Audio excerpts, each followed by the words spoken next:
Le Seigneur soit avec vous. Lecture de l'Évangile de Jésus-Christ selon saint Matthieu. En ce temps-là, comme Jésus arrivait sur l'autre rive dans le pays des Gadaréniens, deux possédés sortirent d'entre les tombes à sa rencontre. Ils étaient si agressifs que personne ne pouvait passer par ce chemin. Et voilà qu'ils se mirent à crier. « Que nous veux-tu, Fils de Dieu? Tu es venu pour nous tourmenter avant le moment fixé ?» Or, il y avait au loin un grand troupeau de porcs qui cherchait sa nourriture. Les démons suppliaient Jésus. « Si tu nous expulses, envoie-nous dans le troupeau de porcs. » Il leur répondit, « Allez !» Ils sortirent et ils s'en allèrent dans les porcs. Et voilà que, du haut de la falaise, tout le troupeau se précipita dans la mer, et les porcs moururent dans les flots. Les gardiens prirent la fuite et s'en allèrent dans la ville annoncer tout cela, et en particulier ceux qui étaient arrivés aux possédés. Et voilà que toute la ville sortit à la rencontre de Jésus. Et lorsqu'ils le virent, les gens le supplièrent de partir de leur territoire. Acclamons la parole de Dieu. Louange à toi, Seigneur Jésus.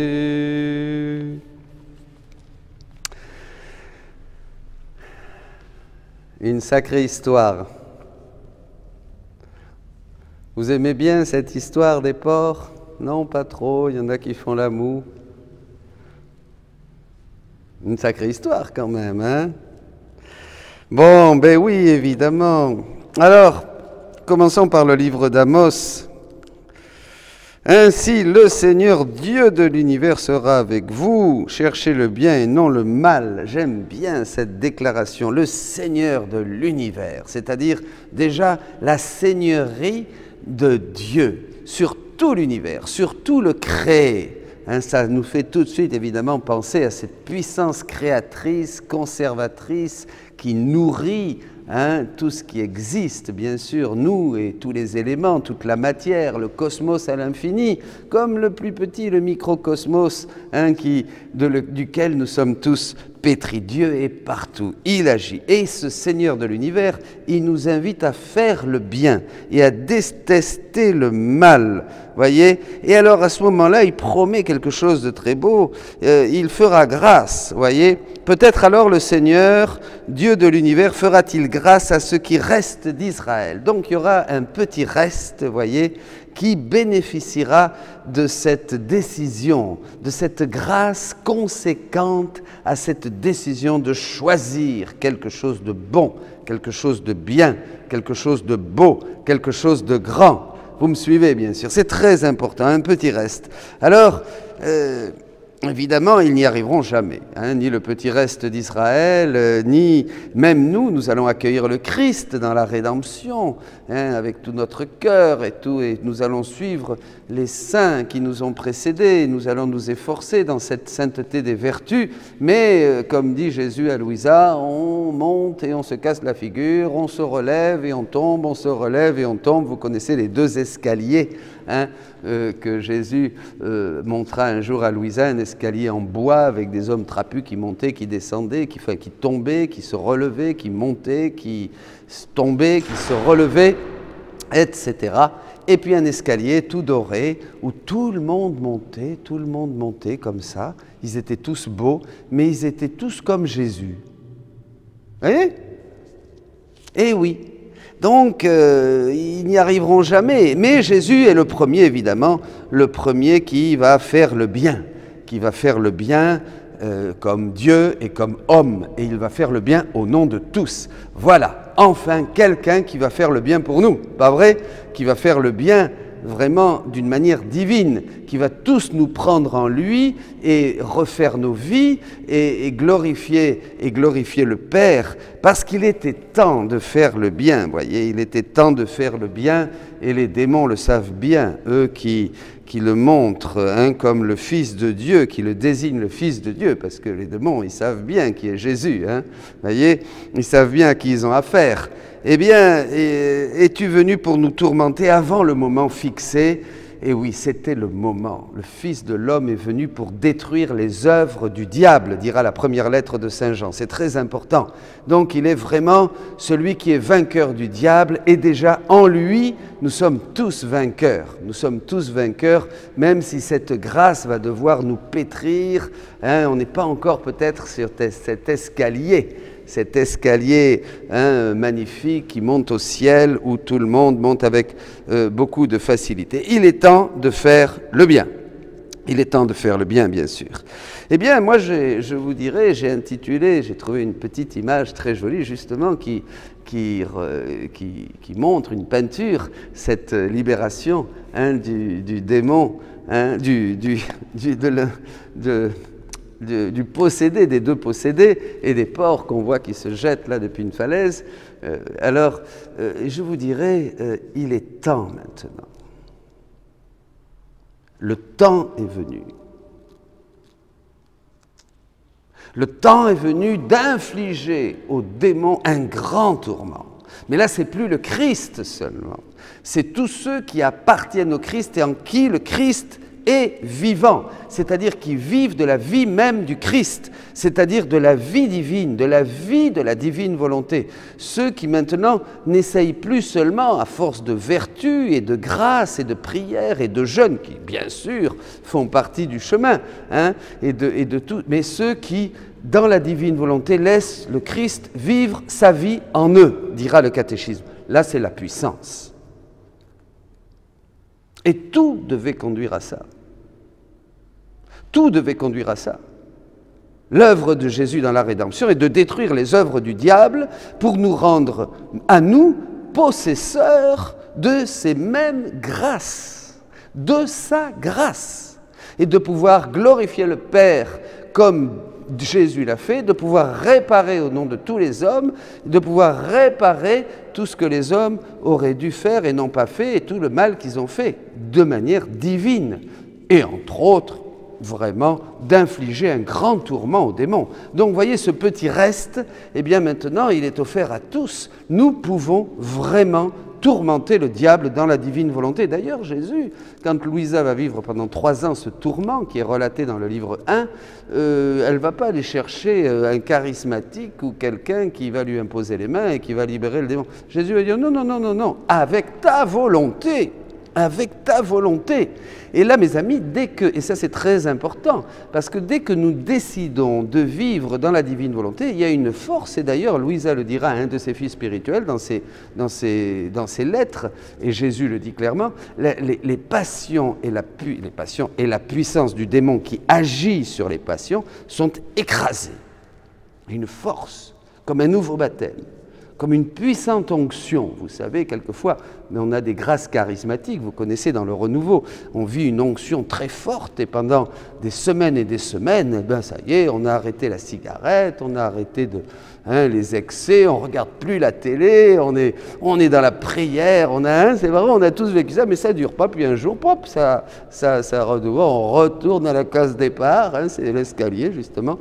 Non, ça c'est très, mais c'est normal parce que la grâce est pédagogique. Dans la grâce, dans la vie de la grâce, il y a une pédagogie et le Seigneur, justement, nous montre avec notre pauvreté, il nous relève, il nous montre notre pauvreté, il nous donne des grâces de prière pour que nous sachions résister aux démons, etc., de jeûne, etc. Mais dans la divine volonté, là, il ne s'agit plus d'une sainteté humaine, mais c'est une sainteté divine, et là, le renoncement est fort puisqu'il faut être rien. Je ne suis rien, Dieu est tout. Et là, il faut être tout petit. Il faut vraiment, là, le Seigneur, on n'a plus rien. On n'a plus rien. Et alors là, il y a cette puissance, parce que chaque acte, vous voyez, ce n'est pas une spiritualité, voilà, un petit peu pleine d'humanité, pleine pleine d'intérêt. Ben, c'est ce que dit un peu le Seigneur dans ce livre d'Amos. Je n'accepte plus, là, vos holocaustes, vos sacrifices, vos bêtes grasses. Je ne les regarde même pas. Hein, je ne les accueille pas, bien sûr, éloignez de moi. Hein, le tapage de vos cantiques, je n'entends même pas la musique de vos harpes. Oh là là, le Seigneur est fatigué, vous voyez, de ça. Et c'est vrai. C'est vrai, parce que ce qui plaît à Dieu, c'est pas qu'on ait de beaux micros, de belles églises, des bougies, et qu'on soit tous habillés en dimanché, et qu'il y ait du zim-boum tralala, et tout ça, ça s'en fiche, le Seigneur. Ça ne l'intéresse pas du tout, ça. Ce qui l'intéresse, c'est le cœur qui est à l'intérieur de lui-même, cette vie intérieure. Vous vous rappelez, hein, cet enseignement, livre ton intérieur, ta vie cachée, ta vie intérieure, livre au Seigneur cette ferme décision de vivre dans la volonté divine. Vous voyez, non seulement de la faire, mais d'en vivre. C'est ça qui intéresse le Seigneur. Sinon, bon, tout ça, là, à la messe, si vraiment on avait un scanner à la porte des églises, hein, et qui, oh là là, vous voyez, un scanner qui vous montre votre état, là, une radio tout de suite, un cliché qui sort, oh là là, là, ça serait horrible, mes amis. Hein, mais je ne dis pas des saints, je dis des gens seulement qui sont pauvres, ça peut être les ouvriers de la dernière heure, ça peut être les mauvais que Jésus invite à aller chercher sur tous les chemins parce que les bons ne veulent pas rentrer, aller chercher les mauvais, les bons et les mauvais, tout le monde, ça peut être cela, mais cela, il voit le cœur, parce que Dieu voit le cœur de l'homme, il voit le cœur, il voit qu'il a un cœur sincère, qui veut vraiment aimer le Seigneur. Allez, toi tu passes. Et puis celui qui a l'habitude et qui a toujours le même bien, le banc ou la chaise bien cirée du dimanche, eh bien celui-là, il va dehors. Eh bien oui, parce que ça sert, le Seigneur dit, ça ne me plaît pas. Ce qui plaît au Seigneur, c'est vraiment notre cœur de pauvre, le cœur brisé, le cœur broyé. Bon, et ça, je ferme la parenthèse, il y aurait beaucoup à dire hein, sur ce sujet-là. Mais bien sûr, je ne veux pas paraître... Tout le monde est invité à l'église, mais essayons d'y arriver avec un cœur de pauvre. C'est vrai.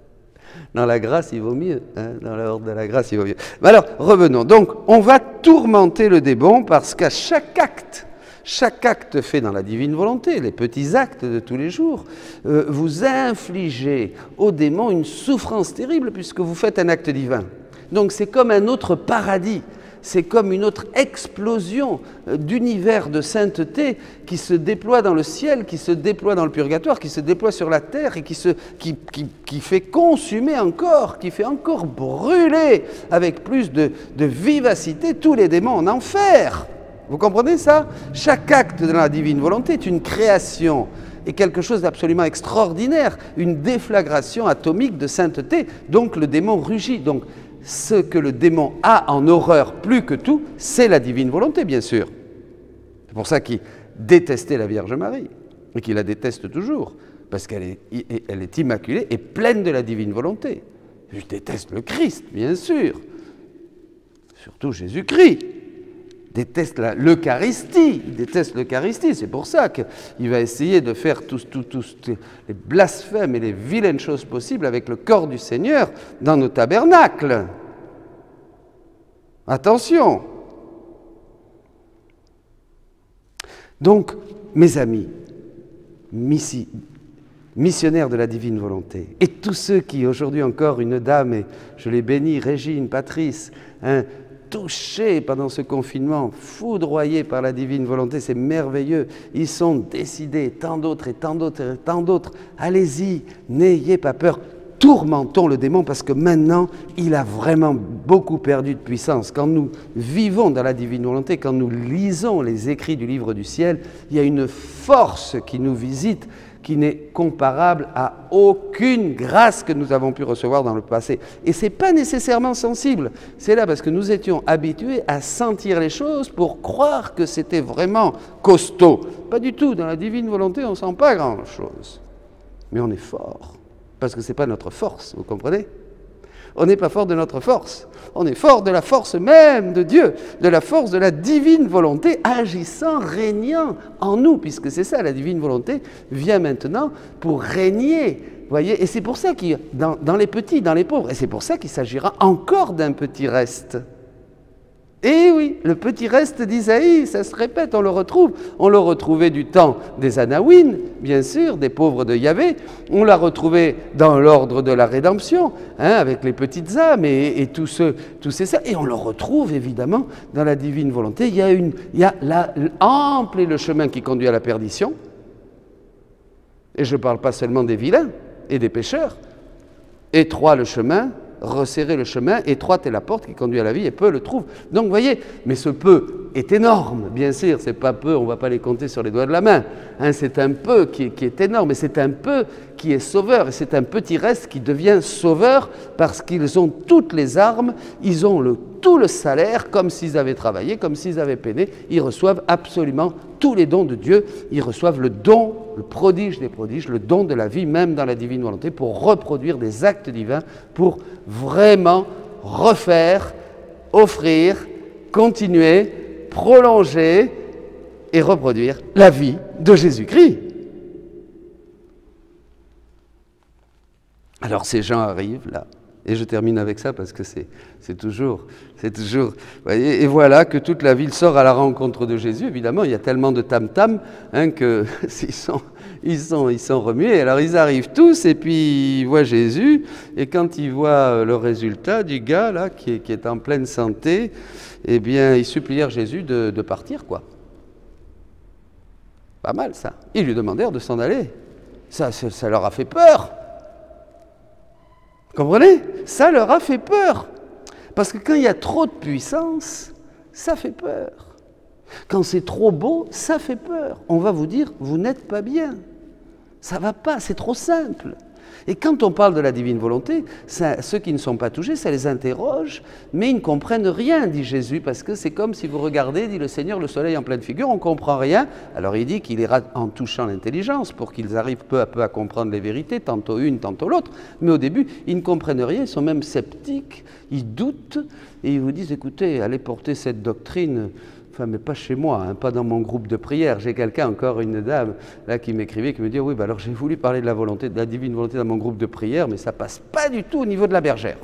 Ah, la bergère, là, alors là, ça passe pas. Hein, pas un groupe charismatique, et puis c'est tout. Hein, pas de divine volonté, là. Oh, c'est... Vous voyez? Et alors, quand c'est ça, parce que c'est trop grand, c'est trop beau, et pourtant c'est clair dans les textes et tout ça.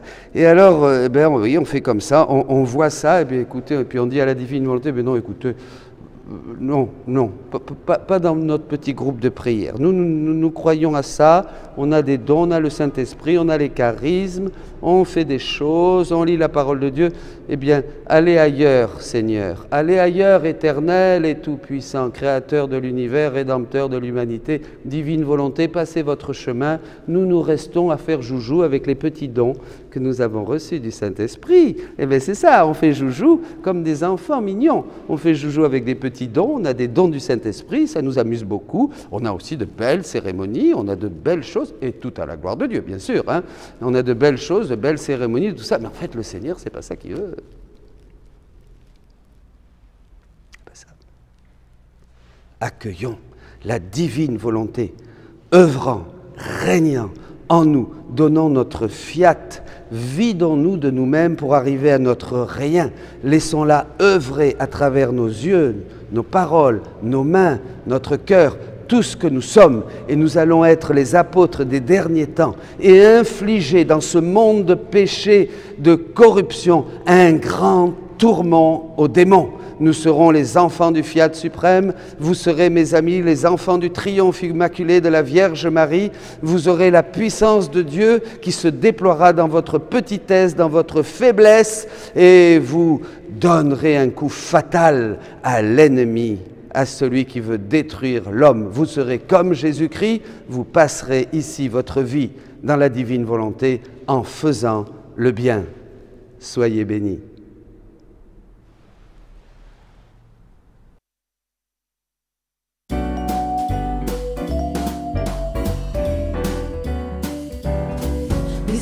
Soyez dans la joie, je fais de vous mes messagers, je fais de vous mes amoureux. Je vous envoie comme des brebis au milieu des loups. Je vous envoie comme des brebis, je serai toujours avec vous. Soyez prudents comme les serpents, soyez prudents selon l'esprit, n'ayez que moi pour seul appui. Je vous envoie comme des brebis au milieu des loups. Je vous envoie comme des brebis, je serai toujours avec vous. Soyez candides comme les colombes, soyez pareils à des enfants, ne craignez pas, je suis présent. Je vous envoie comme des brebis au milieu des loups. Je vous envoie comme des brebis, je serai toujours avec vous. Vous témoignerez devant tous, vous serez rejetés par tous, mais l'Esprit sera avec vous. Je vous envoie comme des brebis au milieu des loups. Je vous envoie comme des brebis, je serai toujours avec vous. Ce n'est pas vous qui parlerez, ce sera l'Esprit de mon Père qui leur dira la vérité. Je vous envoie comme des brebis au milieu des loups. Je vous envoie comme des brebis, je serai